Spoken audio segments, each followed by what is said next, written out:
네, 세 번째 세션 시작하도록 하겠습니다. 이번 세션의 주제는 평화입니다. 두 분 평화 리더의 지시 콘서트가 차례로 이어지겠습니다. 세션 3의 첫 번째 발표는 이동환 G20 정상회의 국민지원단 이사장의 국제 정세와 한반도 평화 안보 전략에 대한 내용입니다. 자, 그럼 이동환 이사장님을 큰 박수로 무대로 모시겠습니다.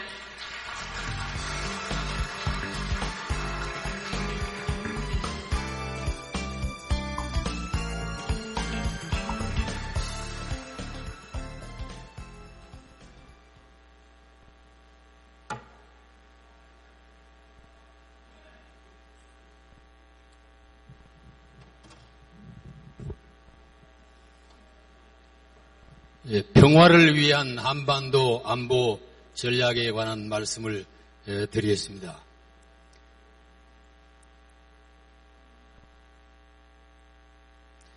먼저 여러분 물 한 잔을 드시고 시작합시다.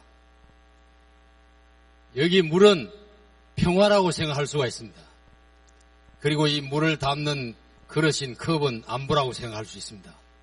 이 물은 컵이라는 그릇을 통하지 않고는 물을 마실 수가 없습니다. 그렇기 때문에 평화는 안보라는 그릇에 담겨지지 않으면 평화를 지키고 평화를 지속시키기 위해서는 안보라는 뒷받침이 돼야 된다고 보는 것입니다. 그러나 그릇 없이 물을 마실 수 있다고 주장하는 사람들도 있습니다. 그러나 그런 사람들은 좀 생각이 건전한 생각을 가졌다고 할 수가 없습니다. 저는 그렇게 생각합니다.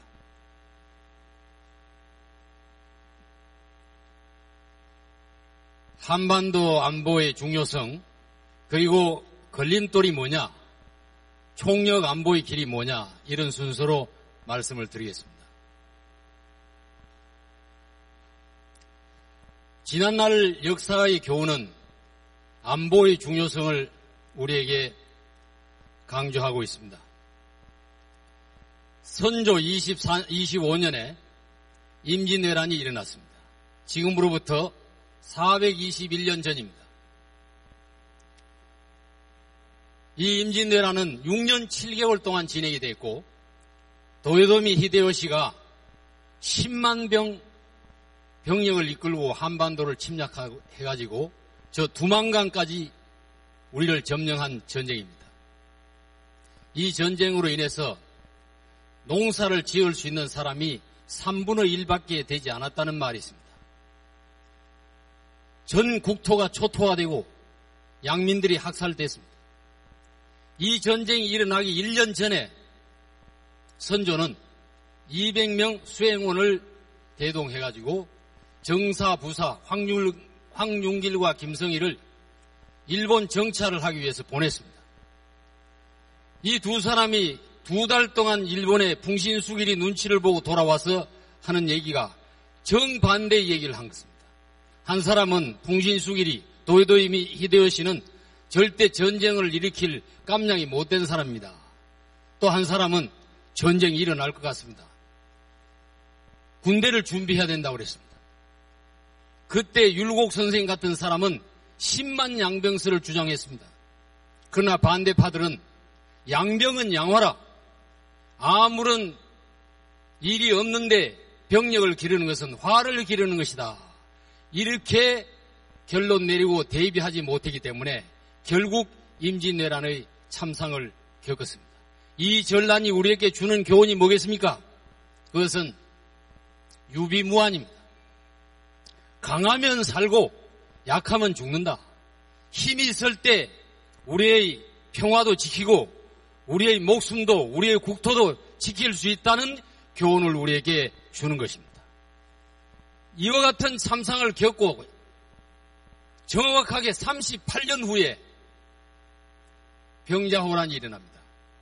이번에는 서쪽에서 청태종이 20만 명을 이끌고 2달 만에 우리의 수도를 점령해버린 사건입니다. 그때 인조대왕이 남한산성으로 피난 갔습니다. 결국 버티질 못하고 여러분 잘 아는 삼전도 인조대왕이 청태종 앞에 항복의 의식 절차를 밟는 걸 여러분들이 아실 것입니다. 그 항복 절차가 바로 삼보구고도라는 것입니다. 인조가 세 걸음을 옮겨가지고 이 머리를 땅에 대고 절을 하고 이 이마를 3번 땅에 쳐박습니다. 이렇게 해서 9번 이 머리를 인조의 이마에 피가 나도록 땅에 쳐박고 그 청태종에게 군신의 예를, 항복의 예를 올렸습니다. 그때 수많은 사람들이 잡혀갔습니다. 그리고 우리의 양민들이, 그리고 대신들의 자제들이, 복림대군도 그때 잡혀갔습니다. 그 잡혀갔다가 돌아온 여자들을 가족들이, 남편들이 그걸 거부했습니다. 양반들이. 그러니까 인조대왕이 이 여성들은 몸은 비록 유린을 당했지만 정신은 살아있는 우리 민족, 우리 백성이라고 하고 한강에 들어갔다 나오는 의식을 치렀습니다. 한강에 들어갔다가 몸을 씻고 나옴으로 인해서 깨끗하게 되었다. 그게 홍제천입니다. 여기 있는 홍제천. 홍제천이 거기서 넓게 구제했다는 홍제천입니다. 홍제천 얘기가 그래서 나온 것입니다. 그때 돌아온 여자들을 환양녀, 고향으로 돌아온 여자라, 환양녀. 그래서 그 이후에 환양녀라는 말이 불륜한 행동을 한 여자를 환양년이라는 말이 거기서 나온 얘기입니다. 복림대군 같은 사람이 갔다 와가지고 효종이 됐지 않습니까? 자주 국방을 피 맺히게 경험하고 돌아왔습니다. 그리고 강병책을 부러지셨습니다. 그러나 남인, 북인, 노론, 소론, 사색, 당파 그리고 반대파들에 의해서 결국은 소 잃고 외양간 고치는 일도 못한 것입니다. 망우보래라는 말이 있습니다. 소 잃고 외양간 고치는 일을 못했다 이 말입니다. 한다는 말인데 소 잃고 외양간도 못 고친 것입니다. 이 전란이 주는 교훈의 의미가 뭡니까? 역시 뭉치면 살고 헤어지면 죽는다. 강하면 살고 약하면 죽는다.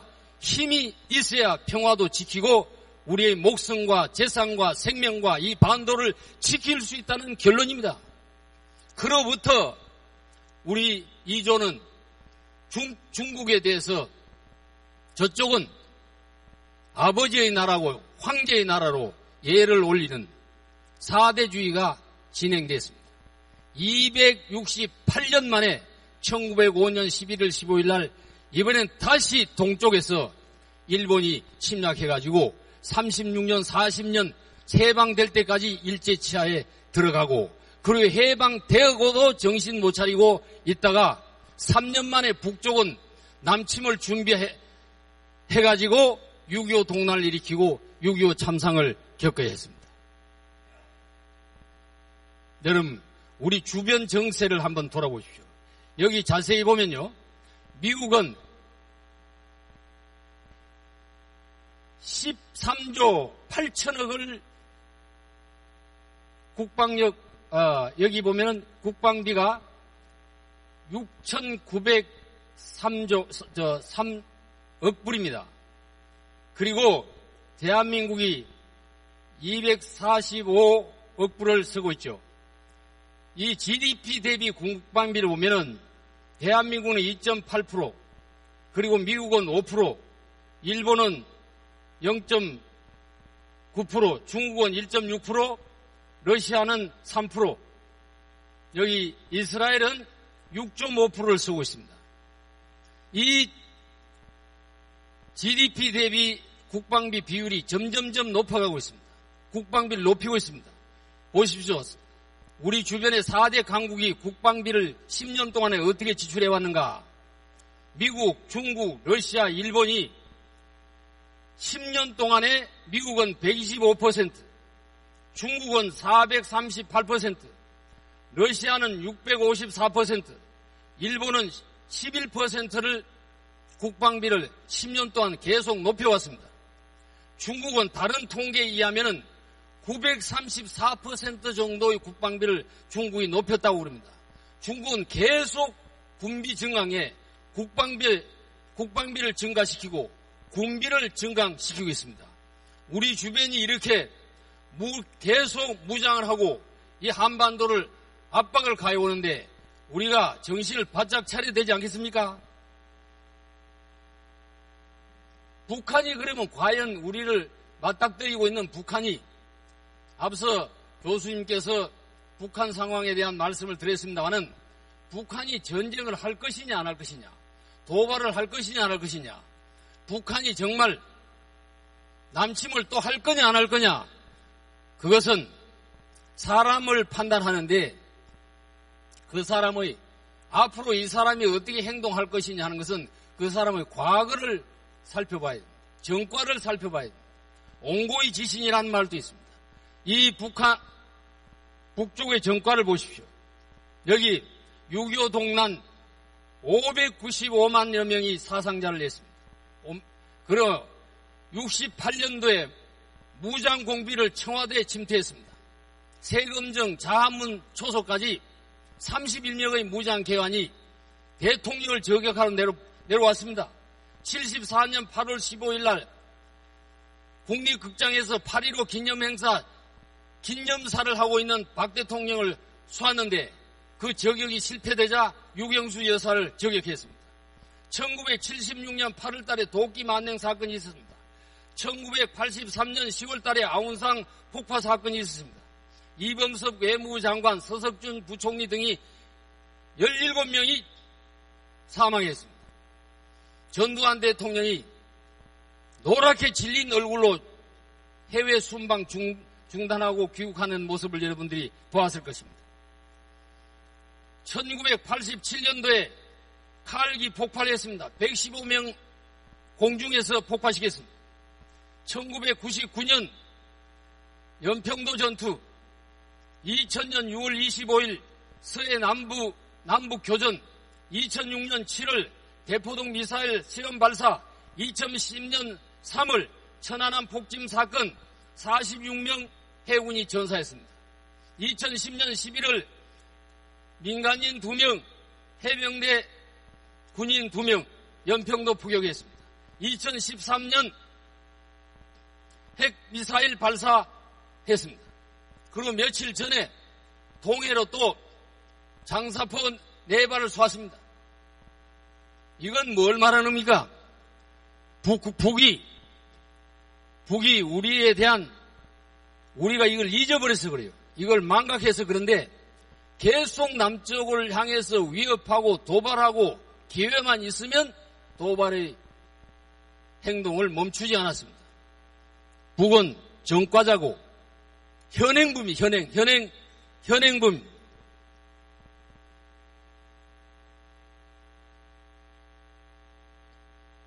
이 천안함 폭침 사건이 남쪽에서 조작했다고 그것을 유엔 안보리에 편지를 보내는 사람이 남쪽에 있습니다. 그리고 연평도 폭격 사건도 남쪽에서 총을 먼저 쏴가지고 북쪽에서 총을 쐈다고 그렇게 얘기한 사람도 있습니다. 그렇지 않습니다. 여러분들은 그에 대한 확신을 갖고 있을 줄 믿습니다.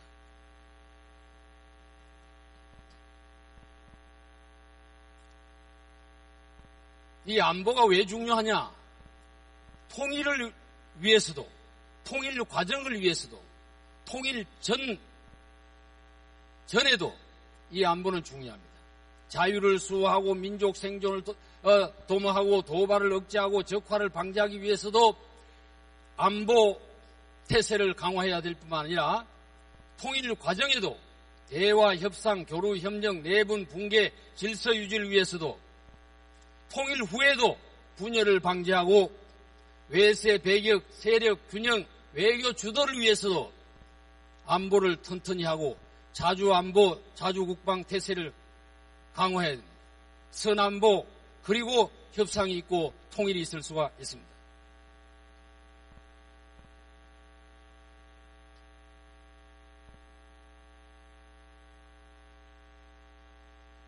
여기 6.25 남침이 있을 때 남북 군사력 비교와 현재 남북 군사력 비교를 해본 것입니다.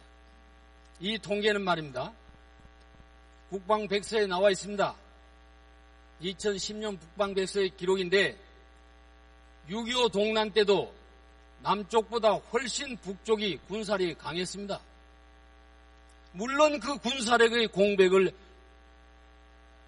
미군이 지켜줬지만 6.25 때는 미군이 지켜줄 틈이 없었습니다. 그러니까 당했습니다.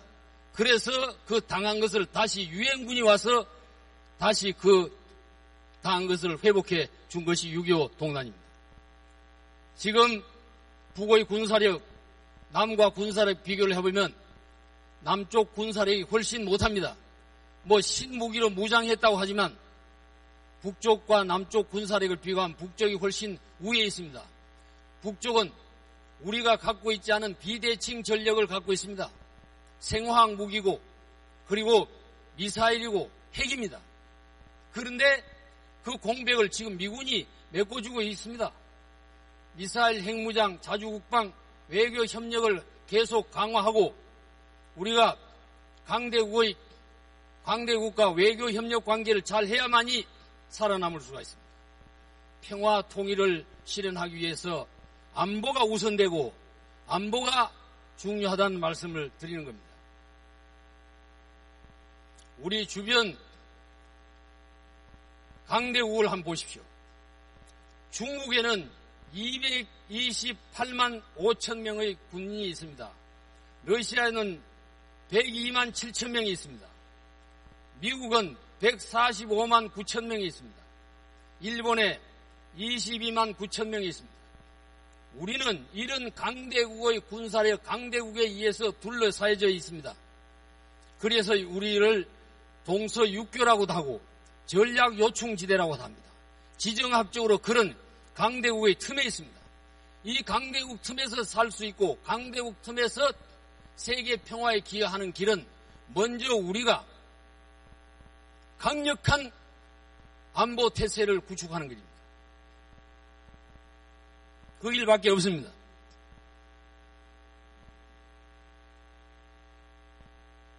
여기 보십시오. 남한과 북한이 서로 통일이 되면은 통일 한국의 면적은 22만 2천 평방킬로가 됩니다. 인구는 7천만이 됩니다. GDP는 1조 이상이 됩니다. GNP는 2만 5천 이상이 됩니다. 국방비는 357억 달러가 됩니다. 군사력은 남북을 합치면 184만 명이 됩니다. 이 밑에는 In the golden age of Asia, Korea was one of its lamp bearers. 이건 타골 시인이 일찍이 아시아의 황금 시대에 등불인 코리아, 그 등불이 다시 켜지는 날에 너는 동방의 밝은 빛이 되고 머리는 이상을 향해 석관의 모래볼에서 길을 잃지 않고 진리가 샘솟아나는 나라, 동방의 등촉이라고 예언한 그 시입니다. 이와 같은 이상을 실현하기 위해서는 여기 위에 있는 이런 미얀마 수치 여사의 말입니다. Do not let division undo us. United we stand, divided we fall. 우리가 하나 되면 살고 우리가 흩어지면 죽는다는 것입니다. 그것이 안보인 겁니다. 우리가 흩어지지 않고 뭉치는 것이 안보인 것입니다.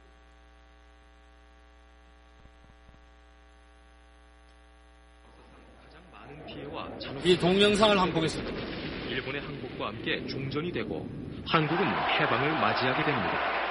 하지만 같은 해인 1945년 12월 27일 모스크바 삼상회의에서 강대국인 미국, 영국, 소련, 중국 등 4개국에 의하여 5년간 한국의 신탁 통치가 결의되지만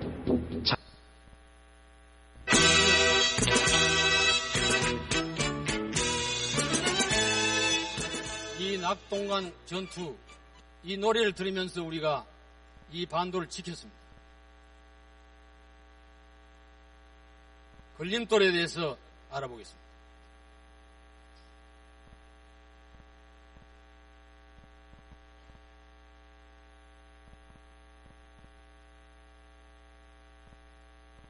이 38선을 중심으로 인계철선이라 그래서 미군들이 대치하고 있습니다. 미군이 먼저 38선을 우리 물론 국군과 함께 지키고 있습니다.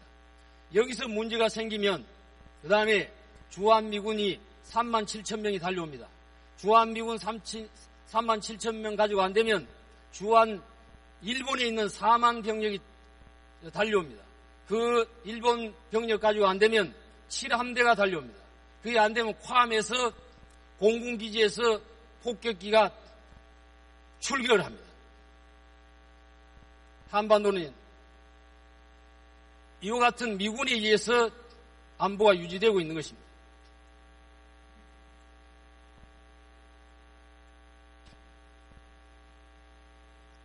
그런데 이 미군을 철수해야 된다고 주장하는 미군 철수 추진 운동 본부가 있습니다. 미군을 철수해야 할 것이냐? 미군이 물론 한국에 와서 한국 사람들을 도와준 일도 있지만 한국 사람들을 불편하게 하는 점도 있습니다. 그러나 우리는 미군을 반미, 종미를 해서는 안 되지만 친미, 용미를 해야 됩니다.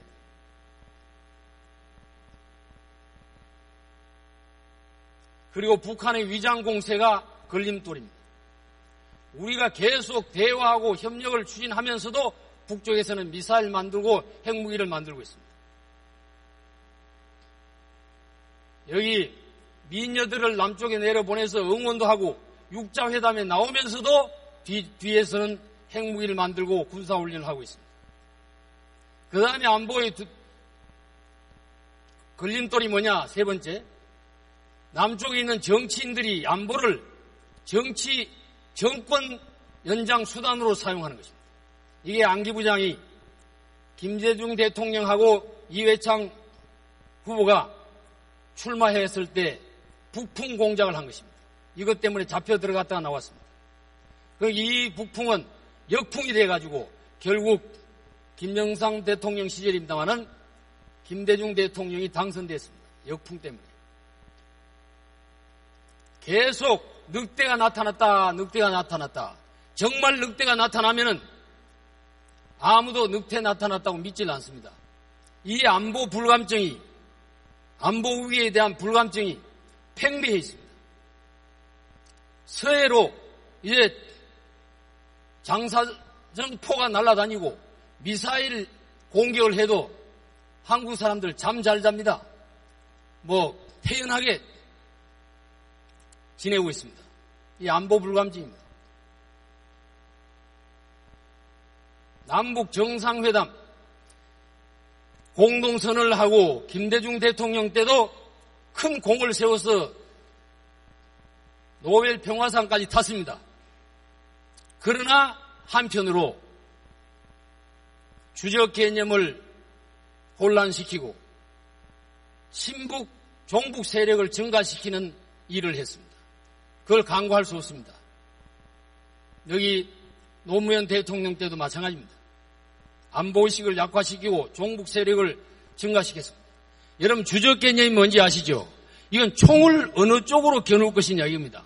북쪽을 겨눌 것이냐 어디 우리 국군들이 주적 개념이 북쪽을 적으로 하지 마라 이렇게 말하면 우리 국군들이 사병들이 이 총을 어디로 겨눠야 되겠습니까? 어디 남쪽으로 어디 일본 쪽으로 어디 중국 쪽으로 겨눠야 되겠습니까?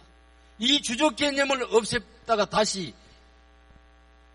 국방백서의 주적 개념을 다시 기록했습니다. 이게 말이 안 되는 일입니다. 안보를 우선시하지 않고 통일을만 부르짖기 때문에 그런 것입니다. 이와 같은 사회 갈등, 보역 갈등, 여야 갈등, 지역 갈등, 노사투쟁, 노소 갈등, 이혼율, 이와 같은 사회 문제가 이혼율 1위, 낙태율 1위, 저출산율 1위, 자살률 1위, 교통사고율 1위, 이와 같은 사회 문제가 종북 세력을 증가시키고 적화 전력에 이용되고 있다는 사실입니다. 이 종북 언론 정당이 5개나 되고 친북, 태극기를 개양하지 않고 애국가를 부르지 않는 사람이 국회의원이 되어 들어가 있어요. 국회의원은 뭡니까? 민의를 대변하는 사람입니다. 이 기가 막힌 일입니다. 국회의원이 국회에 들어가 있어요. 법을 만드는 사람이 되어 있습니다. 언론 매체가 12개, 단체가 32개, 사이트가 37개입니다. 이 사이트에 자세히 보면은 예수 살리기 운동, 영남교회, 무슨 기독교 정의연합, 이런 예수를 믿고 하나님을 믿는 사람들이 친북, 종북 활동을 하고 있다는 사실입니다.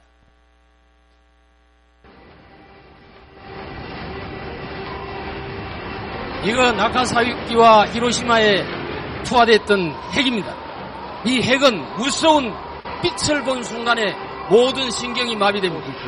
이 폭풍이 불어와서 다 쓸어버립니다. 그리고 열이 발산되어서 다 태워버립니다. 그리고 방사능이 떨어져서 지금도 나가사키, 오사카에는 이 원자 방사능 때문에 기형아가 탄생되고 있습니다. 이걸 북에서 준비하고 있다 이 말입니다. 잠을 잘 수가 있습니까?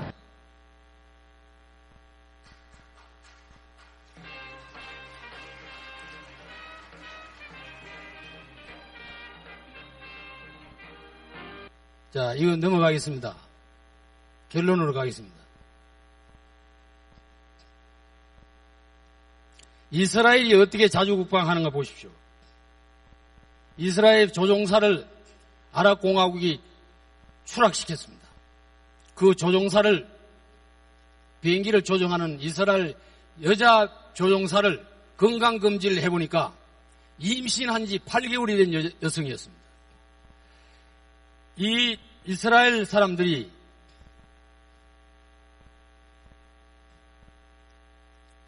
하루에 3,000회의 비행기 출격을 합니다. 이러면 모든 조종사가 하루에 2번씩 출격을 해야 되는 출격했습니다. 47.4%가 군인이에요. 전 국민의. 그 아랍공화국 500대 1이 되는 아랍공화국을 맞서서 싸우고 있는 자주국방의 선두에 서 있는 나라입니다. 우리가 이걸 본받아야 되지 않겠습니까? 이 강대국 세력에 우리가 자주 안보를 하든가 어존을 안보를 하든가 스스로 힘을 자력으로 생존하든가 눈치를 보든가. 눈치 안 보냐 자력 안 보냐 두 가지를 해야 됩니다. 이 국방개혁 이거 국방개혁을 한다는 사람들이 기가 막힌 일입니다. 이게요 장성을 430명 장군을 60명으로 바꾸고 20년 동안에 복무 기간을 24개월을 21개월로 바꾸고 현역 65만을 51만으로 줄이고 예비군 320만을 150만으로 줄인다는 그런 국방계획 아닙니다.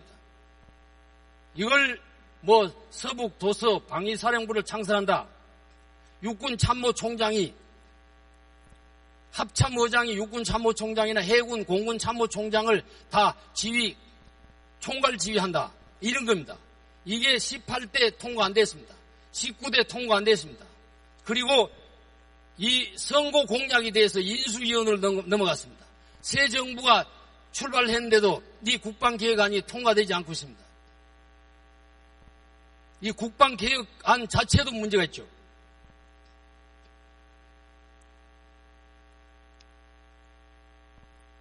역대 대통령들이 국방비 책정을 어떻게 했는가 보십시오.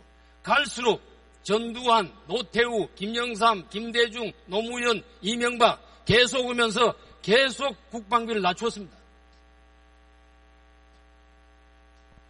외교 협력을 강화해야 됩니다. 물론 이명박 대통령이 이 G20 정상회의를 한국에서 개최하고 FTA를 협상을 추진한 큰 공을 세웠습니다. 이 WTO는 다자간이지만 FTA는 1대1 관계이기 때문에 이거는 빨리 할수록 유리한 겁니다. 이 반대할 일이 아닌 것입니다. 우리 박근혜 대통령이 미국 가서 연설한 내용을 보십시오. 연설 시작하자마자 UN 6.25 동란에 참여했던 의원을 일으켜 세워서 박수를 치게 합니다. 존 코니어스 의원님, 찰스 링겔 의원님, 샘 존슨 의원님, 하워드 코블 의원님, 일어나십시오. 박수 쳤습니다.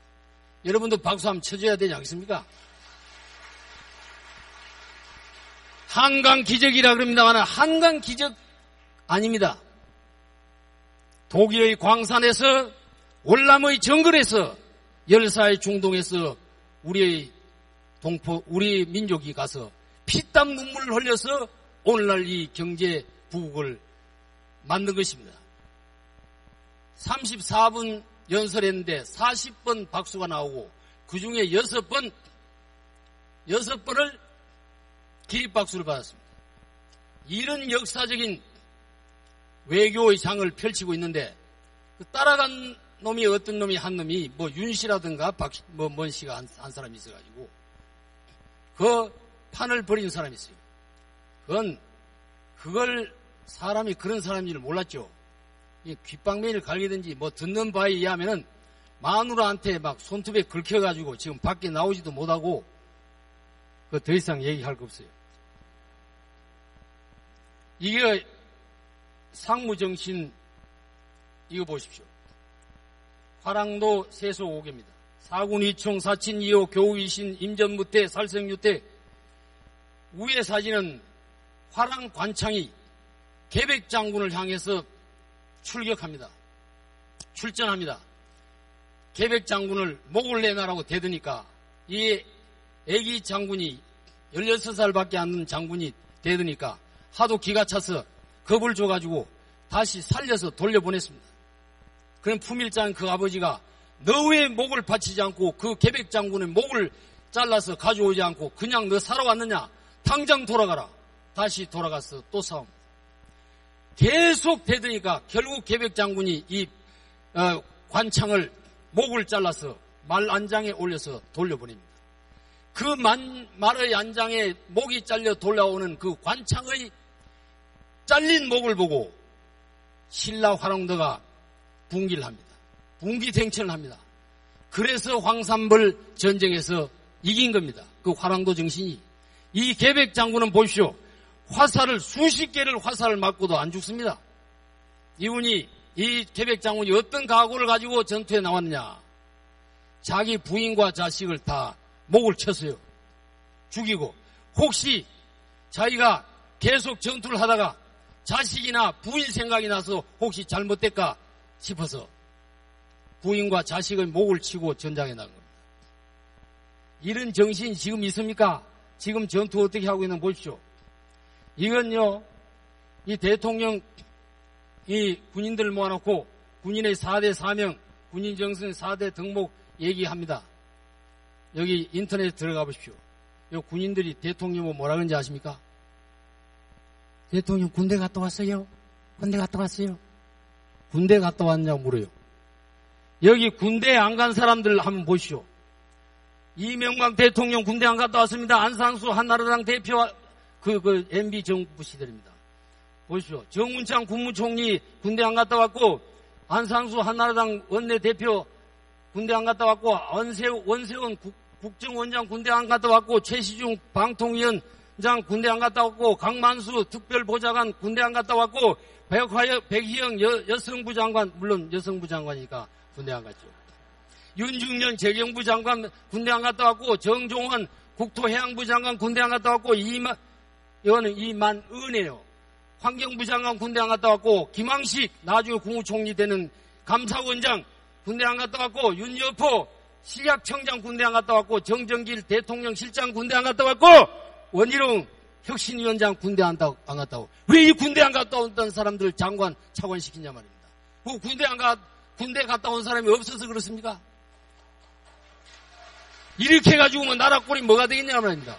지금도 보니까 무슨 비서실장, 무슨 장관, 군대 안 갔다 온 사람 왜 시키냐 그러니까, 군대는 안 갔지만 방위병은 했다고, 방위한 게 그게 군대 갔다 온 거예요, 그게. 방위한 것이 군대 갔다 온 거냐 말입니다. 그런 사람을 왜 지금 법무부 장관, 대통령 비서실장을 시키냐 말이에요. 이 군인들이,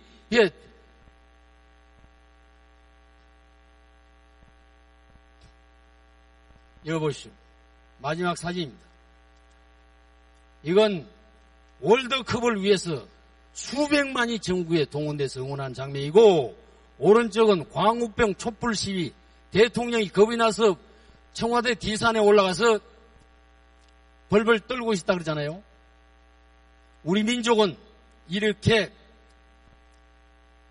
걸기할 수 있는, 물론 스포츠를 위해서 걸기하고 촛불 시위를 위해 권기를 했습니다만, 정말 한번 안보를 위해서 걸기할 수 없냐 말입니다. 안보를 위해서 걸기할 수 있는 민족이 돼야 됩니다. 이 무궁화를 보십시오. 이 무궁화꽃이 피었습니다는 소설 여러분들이 잘 알죠. 이게 450만 부가 팔린 베스트셀러 책입니다. 이 무궁화꽃이 뭘 의미하느냐? 해방이요, 광복이요, 통일이요, 평화를 의미하는 것입니다. 그러나 이 꽃, 이 평화의 꽃, 해방의 꽃, 광복의 꽃 뒤에 힘이 없으면, 이 평화를 지킬 수 있는 안보가 없으면 아무 소용인 것입니다. 군사안보, 경제안보, 정치안보, 외교안보, 교육안보, 문화안보, 기술안보, 모든 우리의 정책 앞에, 정책 기초에 안보라는 말을 붙여야 됩니다. 총력안보입니다. 예, 이 노래도 대한민국 노래입니다. 이거 시간이 있으면 들을 텐데, 정말 이건 자주안보라고 볼 수 있습니다. 목소리는 한번 나왔으면 좋겠는데.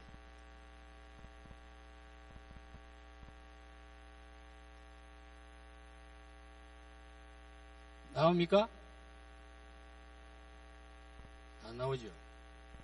그럼 다음 넘어갑시다. 이거는 손에 손잡고입니다.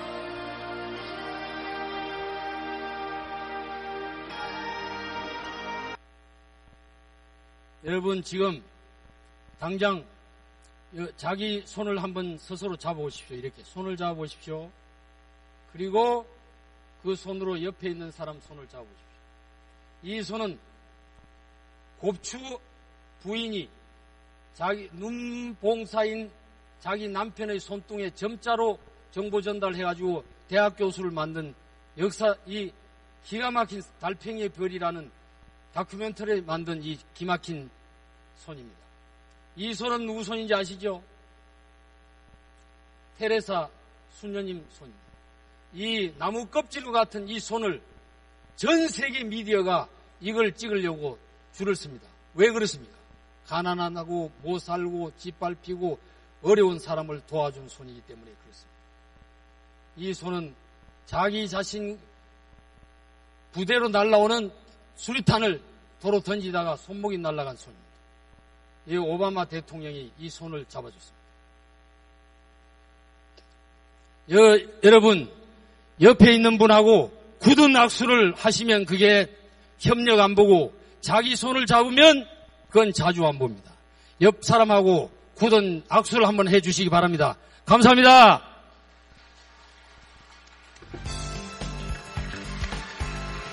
네, 이동환 이사장님 대단히 고맙습니다. 네, 이동환 G20 정상회의 국민지원단 이사장의 국제 정세와 한반도 평화 안보 전략에 대한 내용이었습니다. 다시 한번 큰 박수 부탁드리겠습니다.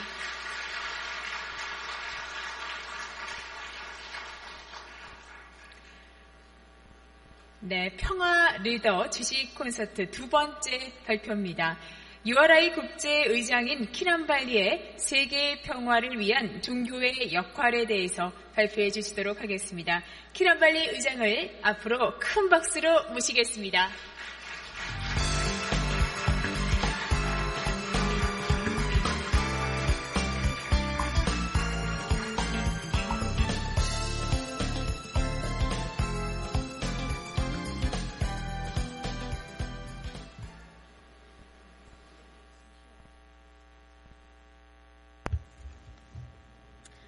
안녕하십니까?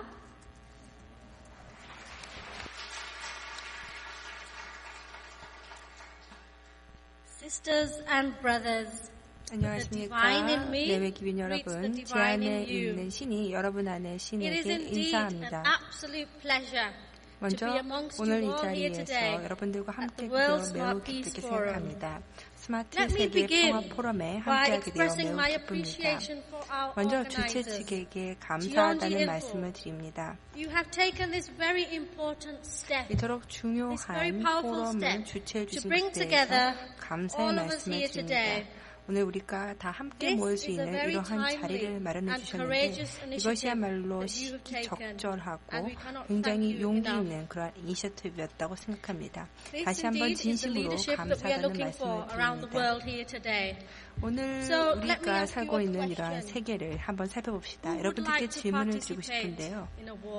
누가 전쟁에 참가하고 싶습니까? 전쟁에 참가하고 싶으신 분 손들어 주십시오. 저도 전쟁에 참가하고 싶습니다. 이 전쟁이라고 하는 것은 일반 전쟁이 아니라 평화를 위한 전쟁입니다. 그리고 평화와 전쟁, 이 두 가지에 대해서 제가 오늘 말씀을 드리고자 합니다. 오늘날에 있어서 중요한 것이 무엇인가 라고 할 때요. 저는 이 자리에 종교 지도자로서 또 여성으로서 또 젊은 세계 시민으로서 이 자리에 서 있습니다. 그런 점에서 종교의 역할이 무엇인가에 대해서 저는 말씀을 드리고 싶습니다. 세계 평화를 위한 전쟁 동원에 있어서 종교의 역할이 무엇인가 말씀을 드리겠습니다. 먼저 종교에 대해서 말하겠는데요. 종교가 무엇일까요?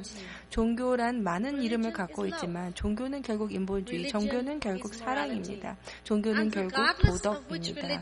그리고 어떤 종교를 갖든지 상관없이 종교라고 하는 것은 많은 사람들에게 있어서 삶의 방식입니다.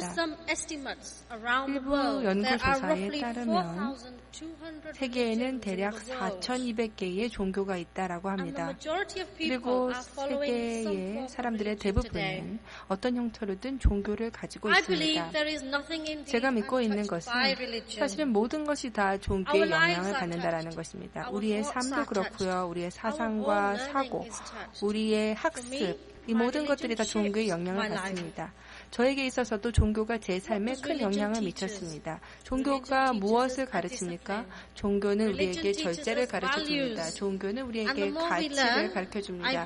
그리고 우리가 배우면 배울수록 우리는 우리가 얼마나 배워야 하는지에 대해서 더 많이 깨닫게 됩니다. 그렇기 때문에 이제 제 종교에 대해서 간단히 말씀을 드리겠습니다. 저는 힌두교도입니다. 저의 삶은 힌두교의 바스투하이바 쿠툼바캄이라고 하는 개념에 의해 형성이 되었습니다. 이 말은 산스크리트어인데요. 이 말을 번역하면 온 세상이 다 나의 큰 가족이다라는 것입니다. 오늘 이 자리에 계신 모든 여러분들은 다 세계관이 다를 수 있습니다. 하지만 그럼에도 불구하고 서로 다른 이러한 세계관들을 서로 존중할 수 있어야 됩니다. 바스투하이바 쿠툼바쿰이라고 하는 것은 또한 우리가 모든 형태의 생물들을 존중해야 된다라고 이야기를 합니다. 동물이든 식물이든 모든 미생물이든 이러한 모든 것들이 다 우리 가족의 일부라는 것입니다. 그리고 이 말은 단순히 사회 간의 평화와 조화를 말하는 것이 아닙니다. 이 말은 바로 진리에 대한 것입니다. 즉 우리 모두가 지켜야 할 진리, 하나의 글로벌 가족으로서 우리 모두가 지켜야 할 진리를 이야기하는 것입니다. 바로 그 때문에 힌두 교도들은 세계의 어떤 권력도 제멋대로 통용되어서는 안 되고 다른 사람들을 무시해서는 안 된다라고 이야기를 합니다. 그렇다면 이것이 어떻게 세계 평화와 결부되는가 말씀드리겠습니다. 평화가 무엇입니까? 평화라고 하는 하는 것은 바로 조화의 상태를 말하는 것입니다. 폭력이 없고 분쟁이 없는 상태입니다. 뿐만 아니라 폭력의 위협으로부터 자유로운 상태가 평화입니다. 평화라고 하는 것은 적대성의 부재라고 말할 수 있습니다. 평화라고 하는 것은 또한 건강하고 새롭게 치유된 대인관계 그리고 국제관계를 말하는 것이기도 합니다. 세계 평화는 이제 인권, 또 기술, 또 정보통신 기술을 통해서 이제 국경을 넘나들고 있습니다.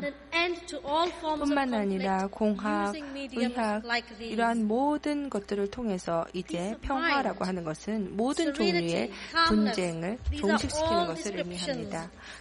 또한 그뿐만 아니라 평화라고 하는 것은 마음의 평화, 평온함, 또 차분함 이런 것들을 얘기하는 것이고 이것은 스트레스에서 없는 상태를 이야기하는 것입니다. 많은 종교에서 평화를 얘기를 합니다. 불교에서도 평화를 얘기를 하죠. 명상을 통해서 어떻게 평화에 도달할 것인가에 대해서 이야기를 합니다. Somebody may relevant this. Satyagraha is an ancient movement. 사티아그라라는 말이 있는데요.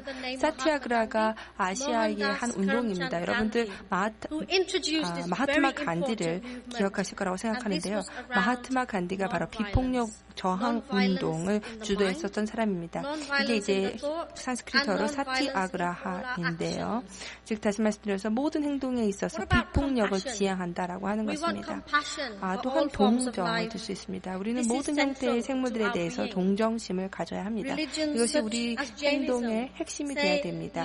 자이나교와 같은 그러한 종교에서는요. 상생에 대해서 이야기를 합니다. 나도 살고 다른 사람도 살아야 한다. 그리고 이러한 상생의 개념이 현대사회에 있어서 굉장히 중요한 개념이라고 생각을 합니다. 그렇기 때문에 이러한 태도들을 우리가 서로에게 가져야 될 거라고 생각합니다. 다른 동물들은 어떻습니까? 다른 생물체들은 어떻습니까? 이러한 동물 생물체들한테도 우리가 관용을 가져야 된다라고 생각을 합니다. 사실 힌두교도들은 채식주의자이고 또한 비폭력을 지향하기 때문에 이러한 것들을 하고 있습니다. 그렇다면 오늘날 우리가 당면하고 있는 문제는 무엇일까요? 오늘날 우리는 새롭고 복합적인 도전 과제에 직면해 있습니다. 굉장히 그리고 이러한 도전 과제로 인해서 여러 가지 문제들이 발생을 하고 있습니다. 분쟁과 폭력이라고 하는 것은 그 기원을 따져보면 인간관계의 분절에서 기인합니다. 폭력이라고 하는 것은 바로 도덕적, 정신적 실패에서 비롯된 증상입니다. 그렇기 때문에 어떻게 폭력을 우리가 종식시킬 수 있을까요? 우리는 반드시 도덕적, 영적 자각을 위해 우리 자신을 드려야 합니다. 그리고 바로 이러한 점에서 종교가 우리를 도와줄 수 있습니다. 종교의 역할이 무엇입니까? 종교라고 하는 것은 인류 삶에 있어서의 기본적인 문제들을 파악하고 해결하는 역할을 합니다. 사람들 간의 또 사회 간의 분쟁을 해결하는 역할을 합니다. 그렇기 때문에 세계 평화를 위해 전쟁을 종식시키기 위해서 우리는 종교 간의 이해를 돕도록 노력해야 할 것이며 또 그뿐 아니라 종교 간의 모든 핵심 가르침을 통해서 우리가 서로를 사랑하고 서로에게 친절할 수 있도록 해야 될 것입니다. 그렇다면 우리가 어떻게 함께 이 길을 갈 수 있을까요? 우리는 보다 창의적인 방법을 통해서 상호 신뢰와 관용에 기초한 공동체를 구축해야 합니다. 단순히 관용만이 아니라 관용이 또한 서로에 대한 수용, 상호 수용으로 더 발전해야 합니다. 그런 점에서 종교 간의 그러한 조화를 달성하는 것이 중요합니다. 종교 간의 조화를 어떻게 달성할 수 있을까요? 종교 간의 조화라고 하는 것은 일종의 아름다운 무지개와 같다라고 생각을 합니다. 각각의 색깔에 대한 고유성을 그대로 유지를 하면서도 이러한 고유한 색깔들이 서로 모일 때에 하나의 강력한 하나 단결을 보여주는 것입니다. 이것이 바로 우리가 무지개에서 볼 수 있는 단결 하나입니다. 이러한 종교 간 협력을 통해서 우리는 강력하고 지속 가능한 세계를 구축할 수 있는 그러한 새로운 공동체들을 짜나갈 수 있을 것이라고 생각합니다. 오늘날 우리는 종교라는 이름으로 자행되는 폭력에 맞닥뜨려져 있습니다. 오늘날 종교적 광신주의라고 하는 것이 너무나 보편적으로 나타나고 되고 있습니다. 그리고 이것이 많은 분쟁의 원인이 되고 있습니다. 이제 우리는 카스트와 종교의 분절을 넘어서서 다양성 가운데 통일성을 키워나가야 할 것입니다. 뿐만 아니라 우리는 계속적인 노력을 통해서 우리가 살고 있는 지구가 보다 더 안전하고 건강하고 보다 정의로운 사회가 될 수 있도록 해야 하며 동시에 단일성, 통일성을 더 한층 구축하기 위해서 노력해야 할 것입니다. 지난 10년 동안 우리가 목격한 것은 바로 이러한 종교 상호 간의 노력이 크게 증가하고 있다는 것입니다. 실제로 전 세계에 있어서 많은 종교 간 움직임들이 이루어지고 있습니다. 또한 그뿐만 아니라 세계는 점점 더 수용과 평화와 조화를 향해 나아가고 있습니다. 바로 이러한 노력이 조화로운 사회의 기초가 될 것입니다. 그리고 이러한 종교 간 노력의 결실이 이제 아름다운 꽃으로 피어나고 있습니다. 우리는 계속해서 우리의 사랑과 우리의 물을 이러한 노력에 주어야 할 것입니다. 이러한 노력에 계속해서 물을 줌으로써 다양한 형태의 종교 간 협력이 일어날 수 있도록 해야 할 것입니다. 그런 점에서 봤을 때 이러한 스마트 세계 평화 포럼 같은 자리는 바로 이러한 일들이 얼마나 중요한가, 이러한 일들을 왜 우리가 계속해야 되는가를 보여주는 중요한 기회라고 생각합니다. 하지만 여기서 멈춰서는 안 됩니다. 우리 모두는 우리가 약속을 할 때까지 이 자리를 떠나서는 안 된다라고 생각합니다. 이 약속이라고 하는 것은 한반도 통일을 달성하기 위한 약속, 세계 평화를 위한 달성하기 위한 약속입니다. 어떻게 이러한 약속을 실현할 수 있을까요? 글로벌 가족이 됨으로써 다양성 가운데 통일성을 축하함으로써 이것을 할 수 있습니다. United Religious Initiative라고 하는 것은 제가 현재 몸담고 있는 단체인데요. 글로벌 풀뿌리 종교 간 네트워크입니다. 전 세계의 평화와 정의를 구축하기 위한 그런 움직임이라고 하겠습니다. 뿐만 아니라 종교 간의 차이를 서로 인정하고 전 세계 공동체의 이익을 위해 함께 노력하는 그러한 단체입니다. 여러 가지 사회 문제들을 해결하고자 노력하는 단체입니다. 그렇기 때문에 이러한 공동 노력을 통해서 우리라고 하는 이 단체는 활발한 종교 간 협력과 참여가 이루어질 수 있도록 하고 있습니다. 우리 모두 다 이러한 과정에 있어서 할 일들이 많이 있습니다. 그런 점에서 봤을 때 앞으로도 계속해서 이러한 종교 간 협력과 조화가 계속해서 증진됨으로써 사회 변화가 이루어지고 지금 현재 있는 우리의 사회가 바뀔 수 있기를 바랍니다. 오늘날 우리가 당면하고 있는 문제가 무엇입니까? 바로 분쟁입니다.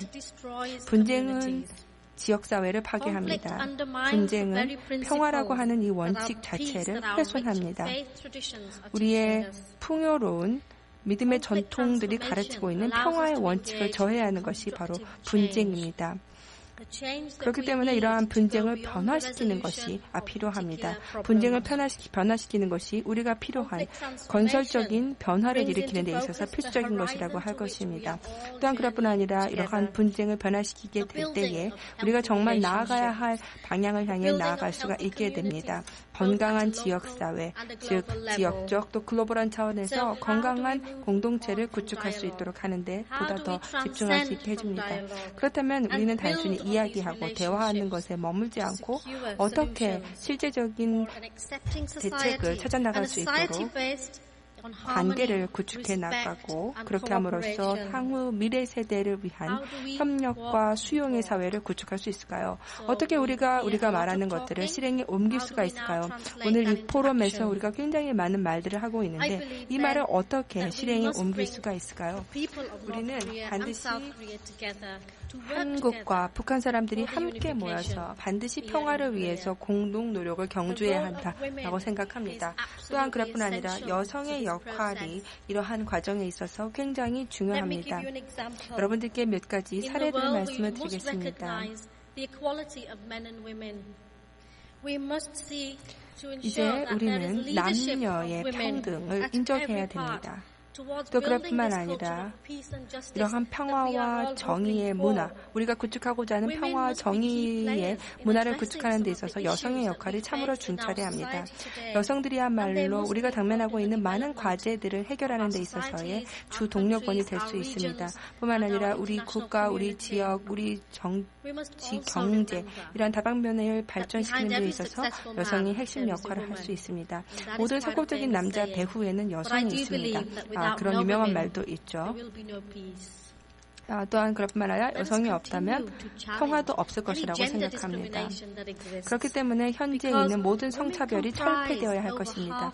여성은 세계 인구의 반 이상을 차지합니다. 그러나 정말 비극인 것은 여성이 남성들에 의해 자행되는 전쟁과 폭력에 대한 피해자에 있어서는 다수를 차지한다라는 것입니다.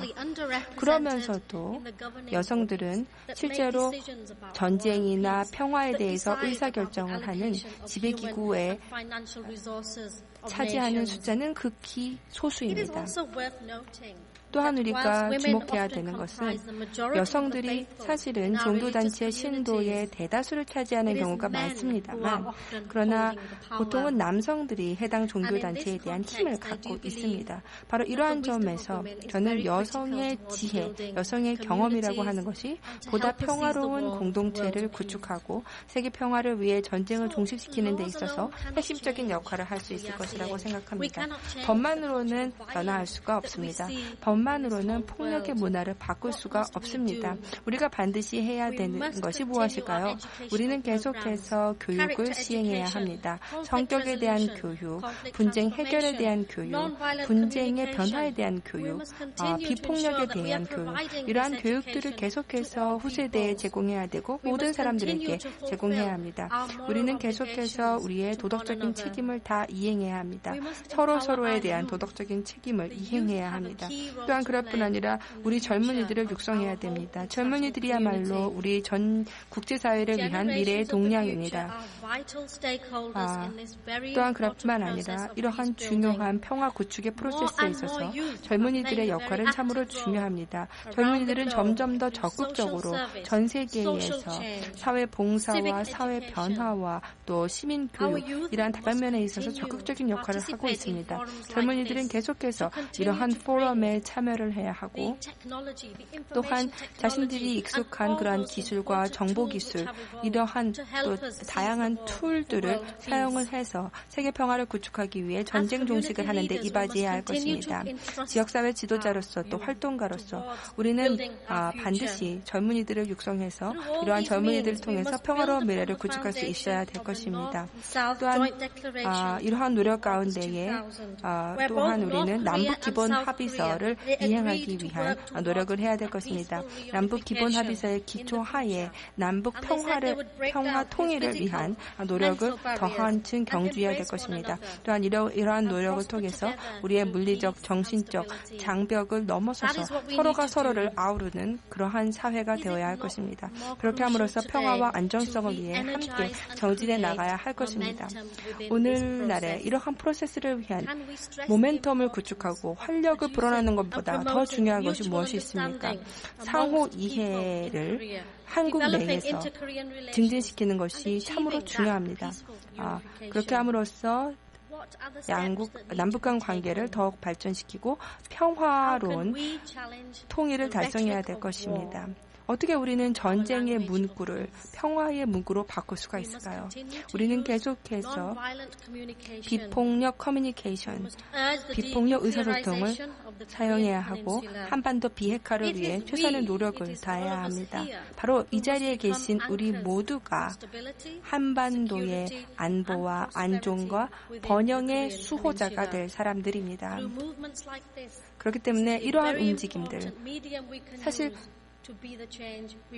이러한 움직임들이 굉장히 중요하다라고 생각을 합니다.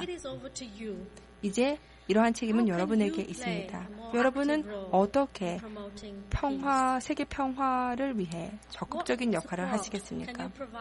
여러분들은 어떤 그러한 지원을 하겠습니까? 남북 간의 인적 교류를 더 한층 증진시키기 위해서 어떤 지원을 하시겠습니까? 여러분들 안에 있는 내적 평화의 물결이 다른 사람들에게 전달되어 빛을 발하도록 하기 위해 여러분은 어떻게 하시겠습니까? IT 기술을 통해서 어떻게 비폭력 커뮤니케이션을 하시겠습니까? 그렇게 해서 우리가 당면하고 있는 모든 문제에 대한 평화로운 해결책을 어떻게 찾으시겠습니까? 여러분들 정말 카스트와 또한 종교적인 장벽 이런 것들을 평화로운 도구를 통해서 넘어설 수 있습니까? 제가 정말 기도하는 것은 우리 각각의 여기 이 자리에 계신 모든 분들이 다 우리의 잠재력을 활용해서 평화의 촉매제 역할을 하는 것입니다. 글로벌 시민으로서 우리는 계속해서 전 세계 인류와 함께 손을 잡아야 할 것이며 보다 더 안전하고 조화로운 세계를 구축하기 위해 함께 나가야 할 것입니다. 여러분들께 마지막으로 몇 가지 생각할 숙제를 드리고 싶습니다. 세계가 무엇이 필요한가를 고민하기보다는 우리 안에 있는 내적인 잠재력을 살펴보고 무엇이 우리를 살아있게 하는가를 살펴볼 필요가 있다라고 생각합니다. 우리의 에너지를 끄집어내서 단순히 질문만을 던지는 것이 아니라 솔루션을 찾는데 우리의 에너지를 써야 할 것입니다. 그리고 또한 이러한 솔루션을 시행하고 목표를 세우고 전략적인 해결책을 통해서 우리의 목표를 함께 달성할 수 있도록 나아가야 할 것입니다. 저에게 있어서는 종교가 단 하나뿐이라고 생각합니다. 모든 종교는 결국 사랑의 종교입니다. 사랑이 사상이 될 때 이것은 진리가 됩니다. 사랑이 행동이 될 때 이것은 올바른 행동이 됩니다. 사랑이 느낌이 될 때 이것은 비폭력입니다. 그리고 사랑이 이해가 될 때 이것이 바로 평화입니다. 평화라고 하는 것은 결코 선택사항이 되어서는 안 됩니다. 평화는 필수 불가결의 요소입니다. 그렇기 때문에 계속해서 우리는 함께 한 가족으로서 함께 협력함으로써 세계 평화를 위해 전쟁 종식에 기여해야 할 것입니다. 우리의 무기가 무엇입니까? 우리의 사랑, 우리의 단결, 우리의 협력이 바로 우리가 갖고 있는 무기입니다. 다시 한번 이 기회를 빌어서 주최 측에게 감사하다는 말씀을 드립니다. 또한 여러분 모두에게 감사하다는 말씀을 드립니다. 경청해 주셔서 감사드리고 우리가 앞으로도 계속해서 한반도 평화를 위해 함께 노력해 나갈 수 있기를 희망합니다. 마지막으로 한반도에 평화가 넘치기를 기원합니다. 우리 안에 평화가 넘치기를 기원합니다. 감사합니다. 네, 키란발리 의장님 대단히 고맙습니다. 네, 키란발리는 현재 세계종교연합 URI의 청년 리더 프로그램을 만들어 지도하고 있습니다. URI 유럽 집행위원을 맡고 있는데요. 탁월한 종교화 활동으로 인정받아서 영국 퀸 엘리자베스 2세 여왕으로부터 평화대사로 지명되기도 했습니다. 키란발리의 세계의 평화를 위한 종교의 역할 잘 들었습니다. 모든 종교가 하나다라는 말이 참 기억에 남는데요. 결국에 이 사랑이야말로 평화를 위한 하나의 방법이 아닌가라고 제시해 주셨고 또 그러한 것이 이 전략적 해결을 통해서 저희의 마음을 모았으면 하는 그런 바람이 잘 전달되었던 것 같습니다. 네, 이것으로써 오전에 진행된 모든 세션을 마무리하도록 하겠습니다. 이제 점심이 제공될 텐데요. 점심은 자리에 앉아 계시면 도시락을 저희가 가져다 드리도록 하겠습니다. 점심 식사를 하시고 나신 후에 세코야홀에서 열리고 있는 한한국 작가 특별전도 자유롭게 관람하시기 바라겠습니다. 그럼 맛있는 점심 식사 되시고요. 2시 10분까지 자리에 해주시면 감사하겠습니다. 고맙습니다.